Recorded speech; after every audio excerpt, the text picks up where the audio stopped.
اس کی پشت کو دیکھتے وہ اونچی آواز میں چلایا تھا جبکہ وہ دانت پیستے ہوئے آگے بڑھ گیا۔ اس کو جواب دینا نہیں چاہتا تھا، سوائے خون جلانے کے اس کے پاس اور کوئی کام نہیں تھا۔ کچن میں آنے کے بعد وہ ناشتہ تیار کرنے ہی لگی تھی کہ اس کے موبائل پر رنگ ہونے لگی۔ اجرت میں موبائل کی جانب بڑھی اور اسکرین پر ایرس کا نمبر دیکھ کر اس نے جلدی سے اٹھا لیا۔ سلام پیش کرنے کے بعد ایرس نے پوچھا تھا، ابھی تک پیمان نے ناشتہ نہیں کیا؟ اس نے سنجیدگی سے استفسار کیا۔ سب ٹھیک ہے نا؟ کانوں میں ایئر پوڈ لگائے لیپ ٹاپ پر نظریں گاڑے خانم سے پوچھ رہا تھا۔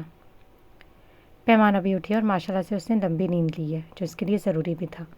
میں ایک بار گئی تھی کمرے میں، لیکن اس کی نیند بہت گہری تھی اور میں نے بھی دستک دینا ضروری نہیں سمجھا۔ بچی لمبے سفر سے آئی تھی، آرام کرنا ضروری تھا، خانم نے وضاحت دیتے ہوئے کہا۔ ایرس ان کی بات سمجھ گیا تھا، دلی اطمینان ہوا، اسے پرسکون نیند آئی تھی۔ اس کے لیے یہی سب سے بڑھ کر تھا۔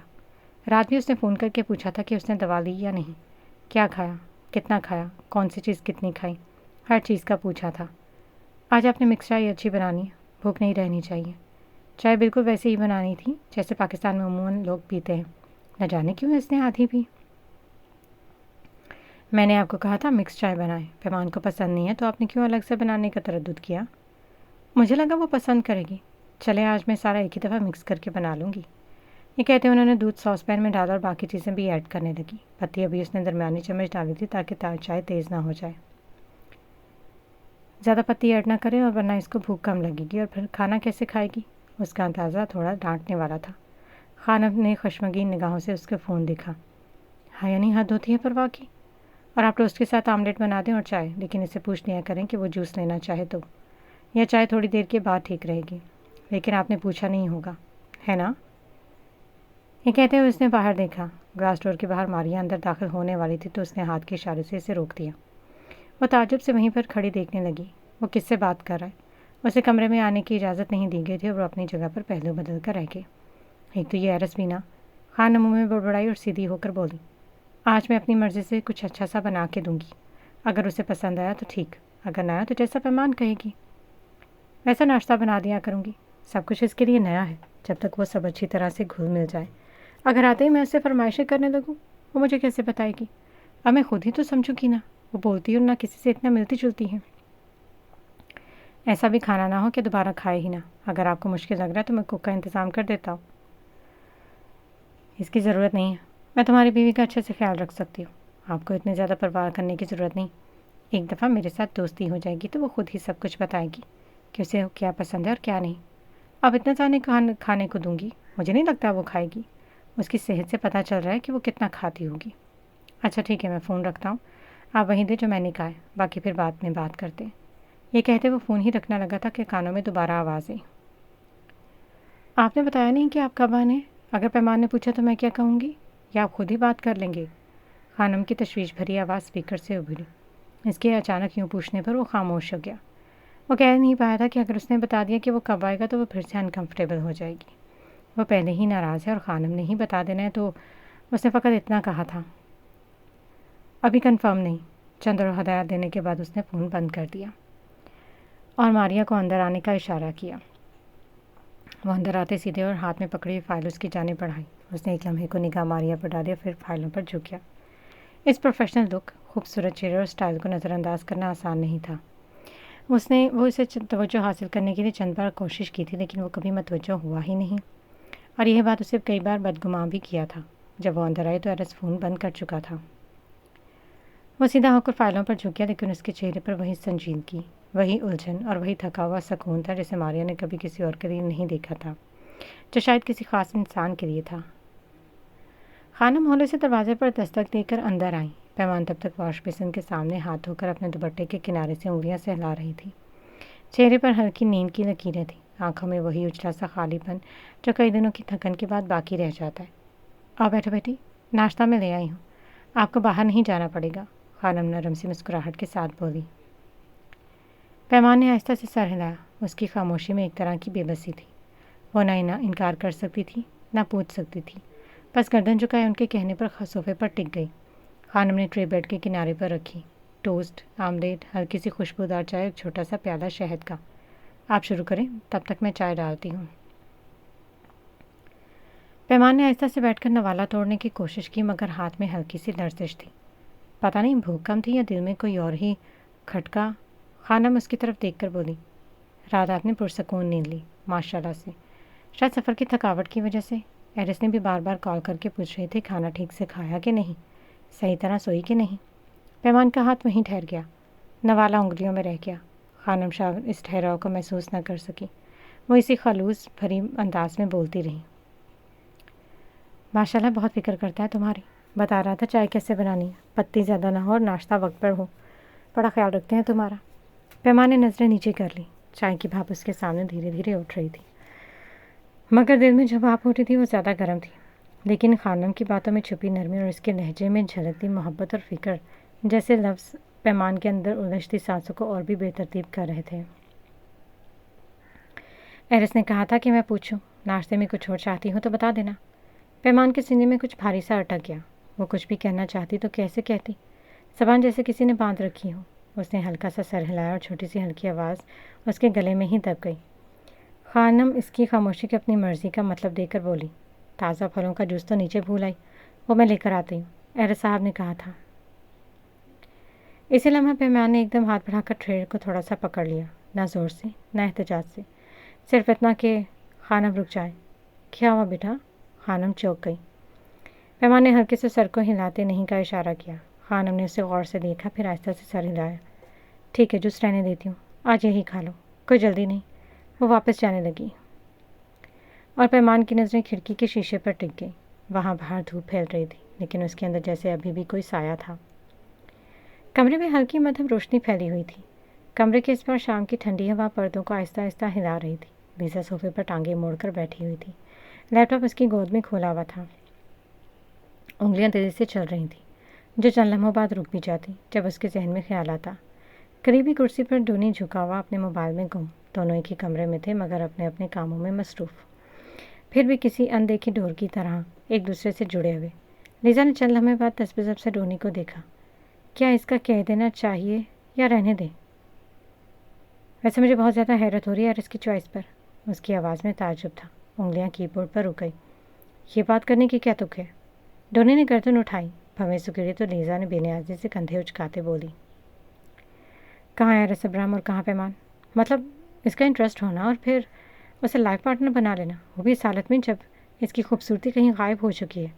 وہ کئی بیماریوں کے مبتلا ہے، یہاں تک کہ وہ بول نہیں سکتی۔ ٹونی نے فوراً اس کی بات کاٹی، لہجے میں ہلکی سی خفگی شامل تھی۔ وہ ہمیشہ سے ایسی نہیں تھی۔ لیزا کو باور کرواتا لہجہ سرد ہو گیا تھا۔ میں نے دیکھا اسے، خوبصورت، ہنستا مسکراتا چہرہ تھا، کچھ حادثات نے اس مقام پر لا کر کھڑا کیا۔ جانتی ہوں کہ وہ خوبصورت تھی، لیکن اب نہیں ہے۔ اس کا چہرہ بے رونق ہو چکا ہے، آنکھیں دھنسی ہوئی ہیں، ساولی اور زرد رنگت، سب سے الگ تھلگ، بیمار سا وجود۔ ایک تو لوگ خوبصورتی پر مرتے ہیں، کوئی اتنا کسی کے لیے کیسے کر سکتا ہے؟ لیزا ابھی بھی ایرس کے فیصلے پر حیران تھی اور اسے اس کا پیمان کا اپنانا سمجھ سے باہر تھا۔ جو سچے دل سے محبت کرتے ہیں ان کے لیے یہ سب کچھ بے معنی ہو جاتا ہے، ڈونی نے آہستہ سے مگر مضبوط لہجے میں کہا۔ خدا نہ کرے اگر میری ایسی حالت ہو، کیا تم مجھے اپنا لیتے؟ لیزا نے اس کی طرف دیکھتے پوچھا تو ڈونی نے موبائل سائڈ پر رکھا، پوری طرح اس کی طرف متوجہ ہوا۔ کیونکہ میں تم سے محبت کرتا ہوں، یقیناً قبول کر لیتا۔ سچ بتاؤ نا، کیا پھر بھی مجھے اپنا لیتے؟ لیزا نے آنکھیں سکیڑے دیکھا، جیسے اس کے لفظوں پر یقین آتے ہوئے بھی آزمانا چاہتی ہوں۔ تم نہ جانے کیوں میری ہر بات سے اختلاف رکھتی ہو، اس کے لہجے میں شکوہ دہرایا۔ پیمان اپنی اس کنڈیشن کے باوجود وائرس سے برہم جسے انسان کو قبول نہیں کر پا رہی۔ تمہیں پتہ ہے، کل جب میں نے اس کو ایرس کے نہ آنے کا بتایا تو یوں لگا جیسے وہ پرسکون ہو گئی ہو۔ لیزا نے فوراً پلکیں جھپکی، یہ ان کا پرسنل میٹر ہے، تمہیں انوالو ہونے کی ضرورت نہیں ہے، ٹونی نے سیدھے ہوتے کہا، اس بار لہجے میں سختی تھی۔ معلوم ہے مجھے، لیکن پھر بھی کسی ایسے انسان کو اپنانا جسے دوسرے خوفزدہ ہوں۔ میں نے کہا نا، چھوڑو یہ بات، یہ تمہارا معاملہ نہیں ہے، ایرس بہتر جانتا ہے اسے کیا کرنا ہے۔ مجھے لگتا ہے وہ جان بوجھ کر نہیں آیا، شاید ان کے درمیان وہ کسی نتیجے پر پہنچتے کہنا چاہتا، ڈونی نے اسے ٹوکتے بولا تھا۔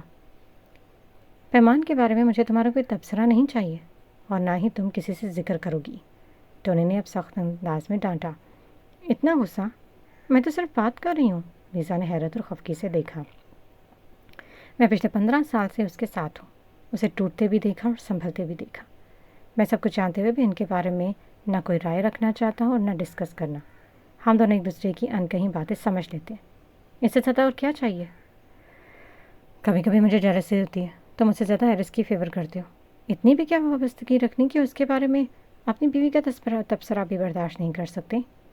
اسے بھروسہ کہتے ہیں جو وہ مجھ پر کرتا ہے، جس وجہ سے مجھے اپنے ساتھ رکھا، ورنہ وہ کسی اور کو یہ جگہ دے سکتا تھا. اگر میں ہی اس کے بارے میں ایسی باتیں کرنے لگوں تو جو ذمہ داریاں انہوں نے مجھے دی وہ کیسے پوری کروں گا؟ جب ہر وقت ساتھ رہو گے تو اسی کی فیور کرو گے، اتنا تو میں جان گئی ہوں. اور تمہاری ان سب ذمہ داریوں کی وجہ سے میں اتنی دور اس گاؤں میں بیٹھی ہوں، تعصب سے کہتے ہوئے پھر لیپ ٹاپ کی طرف جھک گئی. تم جو بھی کہو، ایرس نے مجھے جو عزت اور مقام دیا وہ مجھے ایسے انسان کا ملنا میری کوشش سے باہر تھا، لیکن اس نے دیا. آج لوگ مجھے جانتے ہیں، پہچانتے ہیں، عزت دیتے ہیں، صرف ایرس ابراہیم کی باڈی گارڈ ہونے کی وجہ سے. ڈونی نے نرمی سے سمجھاتے کہا. لیزا نے ہار مانتے ہوئے ہاتھ اٹھا دیا. اچھا ٹھیک ہے، مان لیا تم دونوں بیسٹ ہو، نہیں کرتی آئندہ ایسی بات، بلکہ اب کسی بھی موضوع پر بات نہیں کرنی. وہ اٹھ کر باہر چلی گئی. ٹونی اسے جاتے ہوئے دیکھتا رہا. اس کے اندر شام کا پھیلا ہوا سکوت عجیب سی گہرائی رکھتا تھا، جیسے دیواریں بھی تھکن سے ڈھکی ہوئی. ایرس کے دل پر جو بوجھ اترا تھا وہ حیرت انگیز طور پر کچھ ہلکا محسوس ہو رہا تھا. جب سے خانم نے بتایا تھا کہ پیمان نے معمول کے برعکس اچھے سے کھانا کھایا، نیند بھی پوری لی تھی. یہ کوئی معمولی بات نہیں تھی، بلکہ یہ تو اس کے لیے زندگی کی ایک نئی کرن تھی. دن بھر کی مصروفیات اور تھکاوٹ کے باوجود اس کے چہرے اور لہجے میں وہ تبدیلی تھی جو اندر کی کسی خاموش روشنی کا پتہ دیتی تھی. باقی سب نے شاید محسوس نہ کی ہو، مگر ماریا، اس کی نظریں جیسے بھانپ گئی تھیں. اس نے ایرس کا یہ نرم پڑتا رویہ فوراً محسوس کر لیا تھا. گھر آنے کے بعد وہ سیدھا اپنے حصے میں بنی جم کی طرف چلا گیا. کئی دنوں سے وہ اپنی باڈی فٹنس پر پوری توجہ نہیں دے پا رہا تھا. بس معمولی سی روٹین چل رہی تھی، لیکن سخت مشقیں وہ تقریباً ترک کر چکا تھا.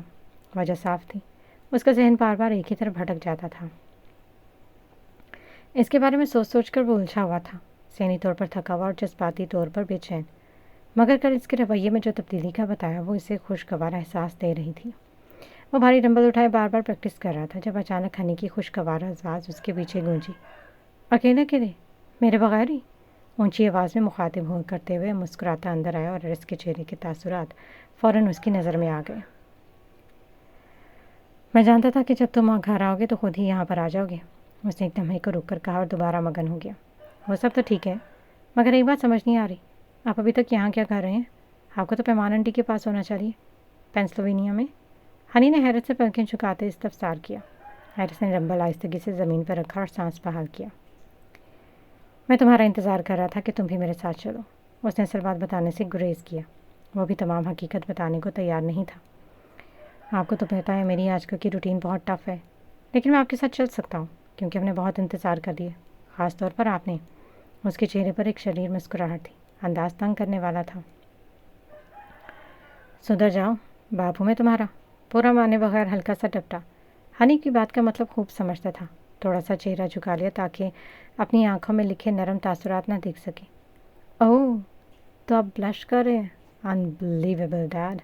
مجھے تنگ کرنے کے لیے قدم آگے بڑھایا جس کی آنکھوں میں شریر پر نمایاں تھا. کچھ بھی کہے جا رہے ہو، ایرس نے نظریں چراتے کہا تھا. ہنی نے کہا لگایا. سچ میں آپ کے گال بلش کر رہے ہیں؟ نہیں یقین. آئے مرر میں دیکھ لیں. تو ایرس نے مصنوعی خفگی سے گردن اٹھائی. کوئی ٹین ایجر نہیں ہوں میں جو ان باتوں پر شرمانے لگوں گا. ویسے ایسے ہی تمہاری باتوں پر ہنسی آ گئی تھی اور کچھ نہیں. آپ کچھ بھی کہیں، لیکن آپ کی آنکھیں سب کچھ کہہ رہی ہیں. ہنی نے معصومیت سے سر ہلایا. سدھر جاؤ. ایرس نے اسے گھورا تو ہنی نے کہا لگاتے بولا. میں بگڑا ہی کب ہوں؟ چلیں ہم فائنل کرتے ہیں، ہم آج ہی چلتے ہیں. اس نے ایک پل میں فیصلہ کرتے کہا تھا. ابھی کچھ ریزنس ہیں تو میں نہیں جا سکتا. اس نے سنجیدگی سے کہا. اگر تم جانا چاہو تو تمہارے جانے کا انتظام کر دیتا ہوں. ہنی نے حیرانگی سے اس کے چہرے کو پڑھنے کی کوشش کی. ایرس کے لہجے میں کچھ تھا، کوئی پریشانی، کوئی انکہی بات. ڈیڈ، اگر آپ اس طرح سے پیمان آنٹی کے سامنے جانے سے گریز کرتے رہیں گے تو کیسے خود کو ثابت کریں گے؟ میں کچھ بھی ثابت نہیں کرنا چاہتا. میں اسپیس دینا چاہتا ہوں. ایک دن پیمان کو خود احساس ہو جائے گا، اور یہ احساس کب ہوگا میں نہیں جانتا، لیکن آج بھی وہ وہیں پر ہے جہاں وہ کئی سال پہلے تھی. تو میری بات کو سمجھ رہے ہو نا؟ میں آپ کی بات سمجھ رہا ہوں، اسی لیے کہہ رہا ہوں. میرا بہت دل چاہ رہا ہے. ہم ابھی چلتے ہیں، جو ہوگا دیکھا جائے گا. وہ مجھ سے تو ناراض نہیں؟ ایرس کے دل میں ایک چبھن سی ہوتی. پتہ نہیں، اس نے دل میں سوچا مگر کہا نہیں. پلیز ایک بار میرے کہنے پر چلیں. ہو سکتا ہے وہاں ایسا کچھ نہ ہو جیسا آپ سوچ رہے ہیں. میں کچھ وقت ان کے ساتھ گزارنا چاہتا ہوں. کل ویسے بھی میری پریکٹس ہے، پھر وقت نکالنا مشکل ہو جائے گا. میں مزید انتظار نہیں کر سکتا. ایرس نے ہنی کی جانب دیکھا. اس کی آنکھوں میں بچپنا اور ضد تھی. اس کا دل نرم پڑ گیا.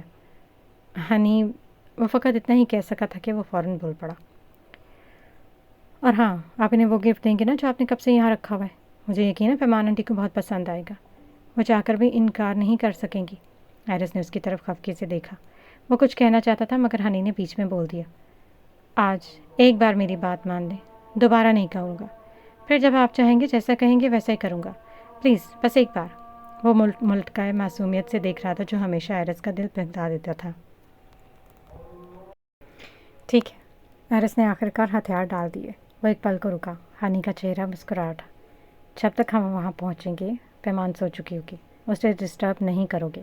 کل صبح بات ہوگی. جو آپ کہیں. اس کے سامنے تو کہہ دیا، لیکن دل میں سوچتے ہوئے مسکرایا.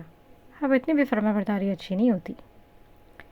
خانم کو اس نے کال کر کے بتا دیا تھا اپنے آنے کے بارے میں. انہیں خاص طور پر تاکید کی تھی کہ وہ پیمان کے سامنے تو نہ ذکر کریں اور نہ ہی ان کے لیے کھانے کا کوئی خاص انتظام کریں. اور جب تک آئیں گے ایک تو رات کافی ہو چکی ہوگی اور دوسرے وہ پیمان کو ڈسٹرب نہیں کرنا چاہتے تھے، تو انہوں نے بھی حامی بھر لی تھی. آسمان پر سفید بادل اٹکیلیاں کر رہے تھے اور دور تک پھیلے سبز کھیتوں کے بیچ یہ بنی سیاہ تارکول کی سڑک کی خاموش کہانی کی طرح دور افق تک جاتی دکھائی دے رہی تھی. گاؤں کی آبادی سے ذرا ہٹ کر بنا وہ چھوٹا سا گراؤنڈ جہاں بچوں کے لیے چند جھولے اور بینچ رکھے گئے تھے، اس کی بے شمار یادوں کا امین تھا. بچپن میں وہ اکثر اپنے بابا کے ساتھ یہاں آیا کرتا تھا اور انہی کے ساتھ بیٹھ کر اپنے دل کی چھوٹی چھوٹی باتیں شیئر کیا کرتا تھا. خاص طور پر وہ لمحے جب لوگوں کے چہرے پر جھلکتی اجنبیت اسے احساس کمتری میں دھکیل دیتی تھی. بابا، میں دوسرے بچوں کی طرح کیوں نہیں ہوں؟ سب لوگ مجھے نفرت سے کیوں دیکھتے ہیں؟ یہ وہ سوال تھا جو اکثر وہ پوچھا کرتا تھا. لوگ نفرت نہیں کرتے، وہ تمہارے اندر کی خوبصورتی کو دیکھ نہیں پاتے. اور کیا چہرہ ہی سب کچھ ہوتا ہے؟ دل بھی تو ہوتا ہے، اور تمہارا دل بہت خوبصورت ہے. اس نے فوراً بات کاٹی. تو میرا چہرہ کیوں خوبصورت نہیں ہے؟ اس حادثے میں کیوں نہیں مر گیا جب میرا چہرہ جل گیا تھا؟ ایسی باتیں نہیں کرتے. ان کا کلیجہ جیسے منہ کو آ گیا تھا. وہ لمحہ ہمیشہ اس کے لیے کٹھن ہوتا تھا جب اپنے بیٹے کی آنکھوں میں چھپی تکلیف کو پڑھتے اور الفاظ ڈھونڈنے میں مشکل محسوس کرتے. اللہ نے جو صورت بنائی ہے وہ بہترین ہے. ہم اس کی تخلیق پر سوال نہیں اٹھا سکتے. پھر اسی اللہ نے میری صورت اچھی بنانے کے بعد بگاڑ کیوں دی؟ میں بھی تو اسی کی مخلوق ہوں. اس نے سر جھکائے معصومیت سے شکوہ کیا. لوگوں کے پاس دیکھنے والی آنکھیں نہیں ہوتی، اس لیے وہ تمہیں ایسا دیکھتے ہیں. اگر وہ میری نظروں سے دیکھیں تو تم دنیا کے سب سے خوبصورت بچے ہو. وہ کبھی خود کو کمزور محسوس کرتے مگر پھر بھی اپنے بیٹے کو تسلی دینے کی پوری کوشش کرتے. لیکن دنیا آپ کی نظروں سے تو نہیں دیکھتی. آپ کو پتہ ہے، میرے اسکول میں میری کلاس فیلو بتا رہی تھی کہ جب اس کا چھوٹا بھائی رات کو مما کو تنگ کرتا ہے تو وہ اسے ڈرانے کے لیے کیا کہتی ہیں؟ اس نے سر اٹھا کر بابا کی طرف دیکھا جو پوری توجہ سے اسے سن رہے تھے. وہ کہتی ہیں سو جاؤ ورنہ ہاضم آ جائے گا اور تمہیں اٹھا کر لے جائے گا، تمہیں کھا جائے گا.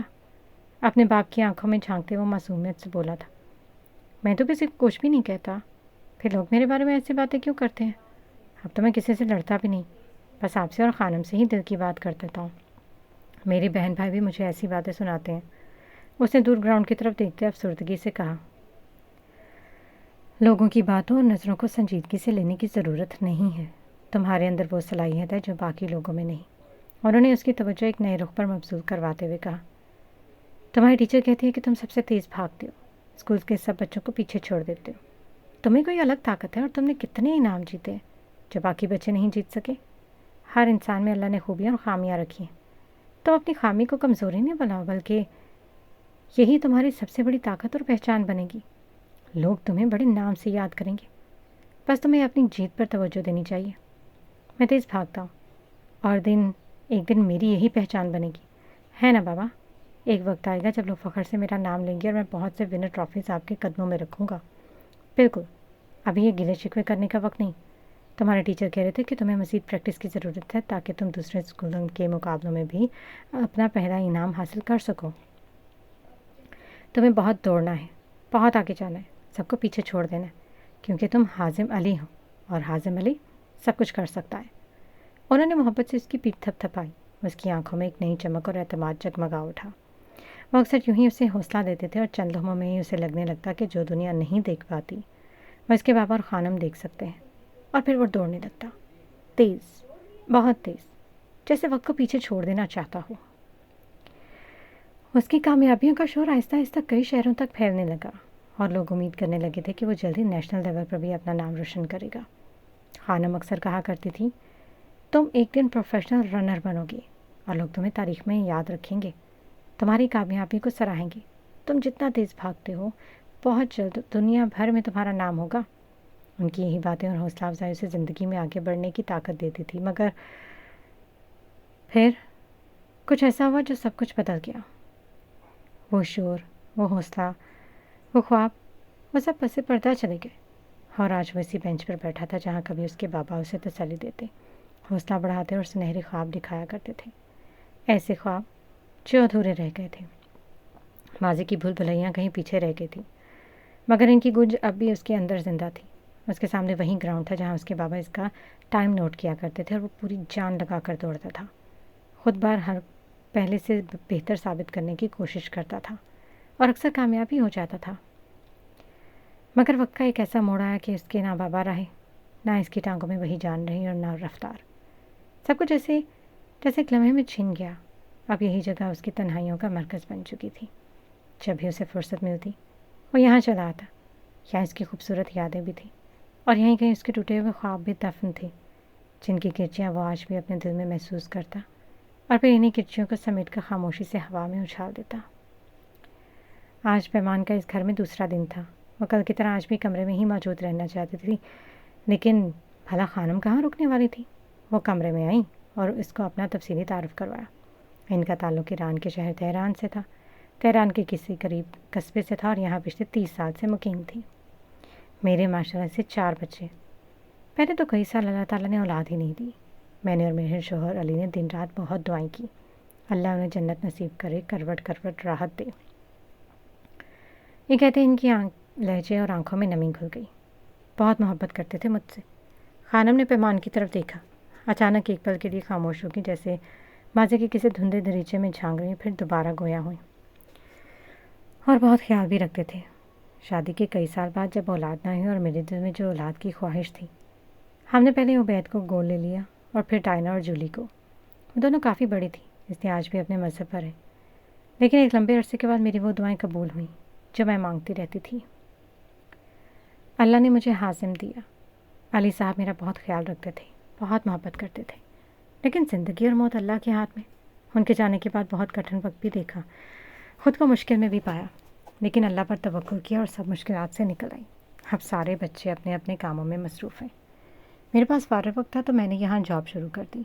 ایلس بہت اچھے انسان ہے، مجھے تاکید کی کہ مجھے سر نہ کہا کریں، میرا نام لیا کریں، سب کا بہت خیال رکھتے ہیں۔ ان کے لہجے میں سب کے لیے محبت اور احترام صاف ظاہر تھا۔ انہوں نے شکر کے ساتھ بات ختم کی۔ پیمان جو نہ چاہتے ہوئے بھی ان کی باتیں سن رہے تھے، ان کے لہجے میں گھلی نرمی اسے بوجھ لگنے لگی۔ اس کا دل اچانک بجھ سا گیا۔ خانم نے بھی فوراً محسوس کیا کہ وہ شاید اکتا گئی ہے، تو خود ہی بات بدل دی۔ میں بھی کتنی عجیب ہوں، یہیں بیٹھ کر بس باتیں ہی کیے جا رہی۔ ایسا کیوں نہیں کرتی بیٹی؟ میں آپ کو آپ کا گھر دکھا دوں۔ ماشاءاللہ پرسوں سے آئی ہوئی ہیں، لیکن ابھی تک ایک بار بھی باہر قدم نہیں رکھا۔ اس کے یوں کہنے پر پیمان نے نفی میں سر ہلایا۔ وہ ایک لمبے عرصے تک ایک کمرے تک محدود رہی تھی۔ کمرہ ہی اس کی دنیا بن چکا تھا۔ باہر کی دنیا سے نہ اس کو تب سروکار تھا اور نہ اب چاہتی تھی، لیکن سامنے خانم تھی۔ میں جانتی ہوں تمہاری طبیعت ٹھیک نہیں، تم کمرے سے نکلو گی تو تمہیں اچھا بھی لگے گا۔ ان کے لہجے میں محبت، مان اور نرمی تھی۔ پیمان نے پھر نفی میں سر ہلایا۔ اسے برا بھی لگا کہ بار بار منع کرنے پر، لیکن وہ جانا نہیں چاہتی تھی۔ ایک ہی جگہ پر رہ رہ کر انسان اکتا جاتا ہے۔ میں صرف تمہیں لاؤنج تک لے کر جاؤں گی، باہر لان میں نہیں جائیں گے، اور پھر کبھی صحیح۔ میں چاہتی تم گھر میں گھومو، مجھے بتاؤ کہ کیا آج ہم بنائیں گے، کیا کھائیں گے، اور کہاں کوئی کوتاہی رہ گئی ہو۔ کتنا اچھا لگے گا نا جب ہم دونوں مل کر بیٹھ کر باتیں کریں گے۔ انہوں نے تصور میں لاتے ہوئے مسکرا کر کہا۔ پیمان ایک لمحے کو ٹھٹک گئی۔ کیا واقعی ممکن تھا؟ کیا وہ پھر سے عام انسانوں کی طرح رہ سکے گی؟ تمہیں لگ رہا ہوگا میں ضد کر رہی ہوں۔ میں چاہتی ہوں کہ تم میرے ساتھ باہر آؤ۔ میں اکیلے اس گھر میں رہ کر بور ہو گئی۔ پہلے بھی تو میرا بیٹا آ جاتا تھا، لیکن اب تمہاری وجہ سے اب گھر میں بہت کم آتا ہے، زیادہ تر باہر ہی رہتا ہے۔ وہ بے ساختہ کہہ گئی۔